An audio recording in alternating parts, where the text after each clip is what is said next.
சில தினங்களுக்கு முன்னாடி அமித்ஷா ஃபோட்டோவுக்கு பதிலாக சந்தான பாரதி ஃபோட்டோவை போட்டு போஸ்டர் அடிச்சிருக்காங்க பாஜகவினர் அப்படின்னு செய்தி சேனல்கள்லாம் செய்தி வெளியாகிட்டு இருந்தது. நெட்டிசன்கள் பல பேர் அந்த விஷயங்களை கலாய்ச்சிட்டு இருந்தாங்க.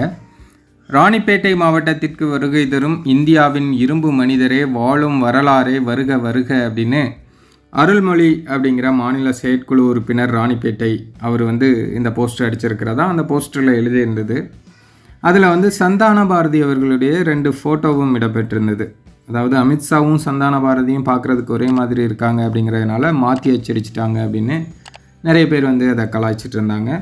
இது பற்றி இப்போ அண்ணாமலை ஒரு விஷயம் சொல்லியிருக்காரு. அந்த போஸ்டரை முதல்ல அச்சிட்டது யார் அப்படின்னு அண்ணாமலை கேள்வி எழுப்பியிருக்காரு. ஏன்னா பாஜகவோட அந்த போஸ்டர்கள்லாம் எப்படி இருக்கும் அப்படின்னா, பிரதமர் இருப்பார், தேசிய தலைவர் இருப்பாங்க, மாநில தலைவர்களோட படங்கள் இருக்கும். இந்த புரோட்டோக்கால் படி தான் நாங்கள் அடிக்கிற போஸ்டர் அச்சிடப்பட்டிருக்கோம். எங்கள் வாதங்களை எதிர்கொள்ள முடியாதவர்கள் தான் இப்படி தவறான படத்துடன் போஸ்டர் அச்சிட்டு ஒட்டியுள்ளனர். சந்தான பாரதி படத்துடன் போஸ்டர் அச்சிட்டு ஒட்டியவர்களை போலீஸார் கண்டுபிடிக்க வேண்டும் அப்படின்னு பாஜக மாநில தலைவர் அண்ணாமலை இப்போ ஒரு குற்றம் சாட்டியிருக்காரு.